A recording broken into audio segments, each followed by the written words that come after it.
भगवान श्री कृष्ण के कारण ही है। जहाँ गाय है वहाँ कृष्ण ना हो ऐसे कैसे हो सकता, और जहाँ कृष्ण हो वहाँ सुदर्शन नहीं ऐसे कैसे हो सकता।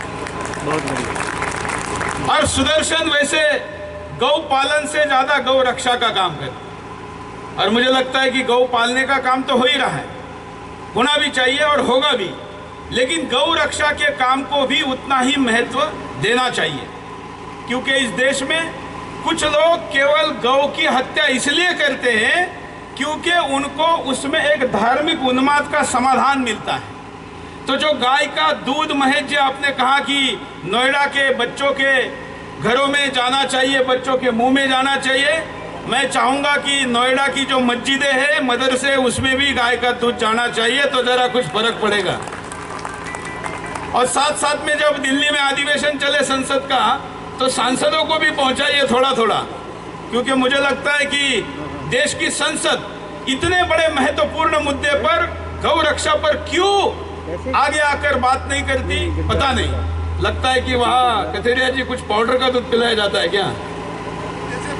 मैं इस दुख के साथ इसलिए कह रहा हूं, कुछ लोगों को भले बुरा लगे, क्योंकि जो बात आजादी के पहले से चल रही थी, हिंदुस्तान आजाद होगा तो क्या होगा, इसका जो वर्णन गांधी जी ने भी किया था, उसमें भी यह कहा गया था कि हमारी गाय बचेगी। लेकिन आज हम 72 साल बाद देश के आजादी का भी 75वां मनाएंगे हम 3 साल बाद, तब भी हम आज भी गौ रक्षा की बात कर रहे हैं। मुझे लगता है कि एक राष्ट्रीय नीति बनाने का समय आया है।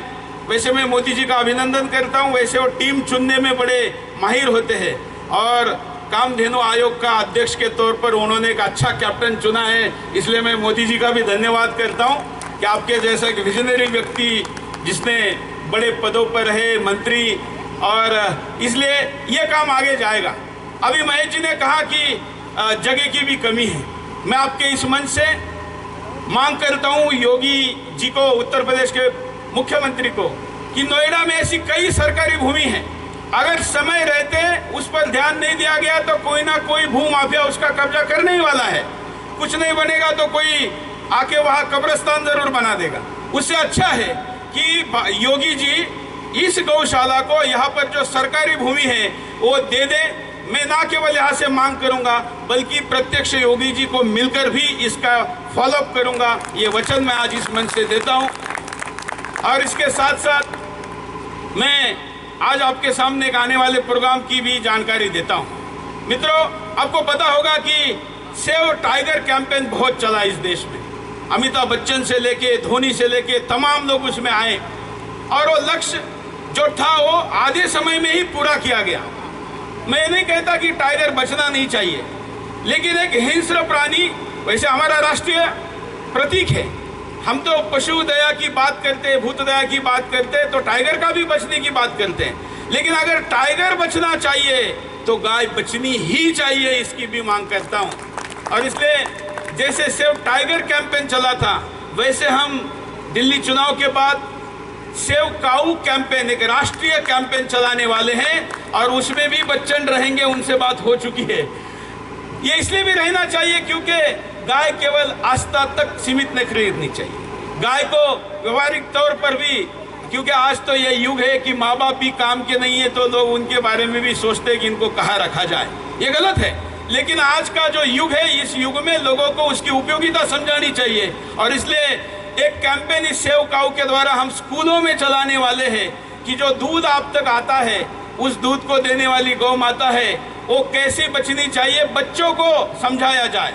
हवाई जहाज में जाते हैं तो सेव चिल्ड्रन के लिए 1 रुपये से लेके आपके इच्छानुसार पैसे देने का ऑप्शन होता है टिकट में, अगर वहाँ होता है तो गाय का भी हो।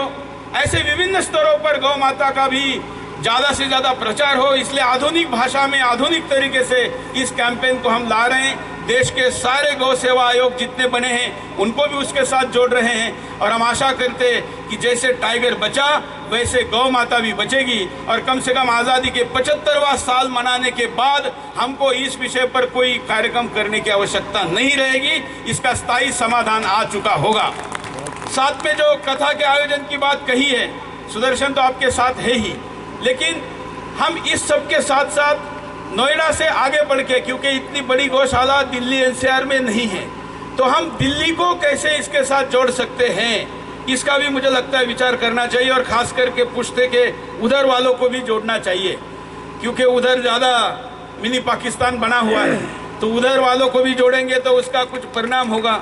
आज तो कई लोग शाहीन बाग का रास्ता बंद है इसलिए भी आ नहीं सके होंगे, और इसलिए हम इस पूरे क्षेत्र में, क्योंकि गाय जहाँ पलेगी बढ़ेगी, उसका दूध जाएगा, उसका वाइब्रेशन जाएगा, तो वहाँ पर कोई भी गद्दार जन्म नहीं ले सकता, न जीवित रह सकता, ऐसा हमारा भरोसा है। इसलिए हम इस क्षेत्र को बढ़ाएं। ये बढ़ाने के लिए मैं आपके साथ हमेशा रहूँगा, इसका वचन देता हूँ। आज आपने बुलाया, अपनी बात रखने का अवसर दिया।